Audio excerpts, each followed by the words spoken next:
김병기, 강선우 두 의원에 대한 새로운 의혹도 나왔습니다. 이른바 셀프 공천 논란인데요. 먼저 강선우 의원의 셀프 공천 논란부터 보겠습니다. 자, 2024년에 강선우 의원이 재선에 도전했을 때 공천 상황인데 강선우 의원의 지역구에 모두 강선우 의원을 포함해서 5명의 후보가 출마 의사를 밝혔었습니다. 김홍걸 전 의원, 그리고 이현주 대표, 나채용, 윤유선 이런 분들이 출마 의사를 밝혔는데 이때 강선우 후보가 단수 공천을 받기 위해서 나머지 사람들을 공천 심사 탈락시키고 보류시키고 중도 포기하게 만들었다라는 논란이 벌어진 겁니다. 그리고 이 과정에서 김병기 의원이 직접 일부 경쟁 후보들에게 전화를 걸어서 당신의 심사는 보류가 됐다. 당신의 심사 보류 이유는 이러이러한 것이다. 라고 직접 설명까지 해줬다. 이런 논란들이 지금 벌어진 거거든요. 당시에 후보자 검증을 자신이 하던, 자신했던 김병기, 강선우 두 사람의 모습 다시 한번 보겠습니다. 한번 보시죠. 과거 그 어느 때보다 그 어떤 선거보다 더 엄격하고 철저하게 검증하도록 하겠습니다. 검증에 따른 모든 책임은 오로지 제가 지겠습니다. 국민 의혹에 맞는 후보자 민주당에 대해 자, 저렇게 엄정하고 공정하게 철저하게 검증하겠다고 했는데 지금 나오고 있는 의혹들, 논란들을 보면 전혀 엄정하고 공정하지 않았다라는 의심을 지울 수 없는 그런 상황입니다. 그리고 또 하나 더 있습니다. 김병기 의원 배우자에게 업무 추진비 카드를 건네줬던 동작구 구의원 기억하시죠? 해당 구의원이 알고 봤더니 부동산 문제가 얽혀 있었는데도 지역구를 바꿔가면서까지 공천을 받았다는 의혹이 나오고 있습니다. 관련해서 신문 보여드리겠습니다. 신문 함께 펼쳐보겠죠? 세계일보 함께 읽어보도록 하겠습니다. 자, 구의원 선거구 바꿔서 그것도 단수 공천해줬다고 합니다. 김병기 입김 의혹. 자, 배우자 법카 연루된 동작구 의원 관내 다른 곳 옮겨가서 재선했던 것이 굉장히 이례적인 것이다. 왜냐하면 여기는 논란이 있는 사람이었고 옮겨간 지역구도 논란이 있는 지역구였고 그럼에도 불구하고 단수 공천까지 줬다. 특혜 없인 불가능하다는 지적.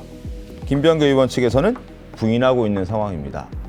단수 공천 자체도 쉽지 않은데 문제가 될 법한 선거구를 바꿔가면서 단수 공천된 것 굉장히 이례적이다. 그래서 지역에서는 김병기 입김이 없었다면 절대 불가능했다라는 지적도 나오고 있습니다. 김경 시의원 때도 그랬고 이번에도 비슷한 상황이 반복되고 있는 것이고 그 과정에서 김병기 의원과 강선우 의원이 거듭 등장하고 등판하고 있습니다. 어떻게 봐야 되겠습니까, 박원석 의원님? 글쎄 이게 참 그 정당의 공천이라는 게 특히 지방선거 공천이 지역위원장 혹은 현역 의원의 입김이 강하게 작용하는 건 맞습니다. 네. 근데 그렇다 하더라도 기준이라는 게 있고 공천 심사라는 게 있거든요. 근데 저렇게 그 문제가 있는 그러니까 정당의 객관적인 공천 기준에 부합하지 않는 지난번에 김경시 의원도 마찬가지고 네. 지금 저 문제 동작구 구의원도 마찬가지인데 그런 사람을 지역구까지 옮겨가면서 공천한다는 것은 그러니까 정당의 공천 기준을 무너뜨리는 거죠. 결국 이제 저런 공천이 그 정당 내에서 거듭 일어나면 그 공천의 객관성, 신뢰성, 네. 정당성 이런 것들이 사라지는 거예요. 근데 민주당은 시스템 공천을 자부해 왔던 정당입니다. 근데 앞서 강선우 의원 사례도 그렇고 이번 사례도 그렇고 그럼 공천 전반에 과연 기준이 무엇이었는지 그게 공정했는지 되돌아보지 않을 수 없는 상황이 됐어요. 네. 근데 정청래 대표나 민주당에서는 전수조사를 할 생각은 없다. 일부 개인의 일탈이다. 이렇게 얘기하고 있는데 그렇지 않습니다. 2024년에 민주당 총선 공천에는 굉장히 큰 폭의 변화가 있었습니다. 이른바 이제 비명 행사, 친명 행제, 정치적으로 굉장히 논란이 컸어요. 그때 그렇습니다. 이 공천 작업을 주도했던 게 김병기 의원이었는데 근데 누군가는 그 와중에 셀프 공천을 받았다라면 당시에 공천 탈락했던 사람들 입장에서는 이미 지난 결과이긴 합니다만 지금도 이걸 받아들이기가 어려울 거예요. 그리고 앞으로도 민주당의 공천의 정당성, 신뢰성 이런 것들이 의심되는 상황이거든요. 때문에 이번에 끊을 건 끊고 가야 된다. 그래서 전수는 아니더라도 문제가 있는 건 다 조사해서 다 들춰봐야죠. 그래야지 이 문제에 대한 자정 기능이 일정하게는 작용할 수 있다 이렇게 봅니다. 공천 논란. 자, 이 시작된 그 시발점은 강선우 의원과 김병기 의원의 녹취였습니다. 그리고 그 안에 등장하는 금액, 바로 공천 헌금 1억 원이 등장을 하죠. 강선우 의원은 받았고 김병기 의원은 이를 묵인한 걸로 지금 추정되는 1억 원의 행방 여전히 묘연합니다. 받은 적 없다라고 나란히 목소리를 내는 두 사람 목소리부터 들어보겠습니다. 어쨌건 그 1억 이렇게 뭐 그 돈을 갖다가 받은 걸 사무국장이 그러니까 보관하고 있었다는 거 아닙니까? 일반인들이 이해하기는 쉽지 않은 얘기들이거든요.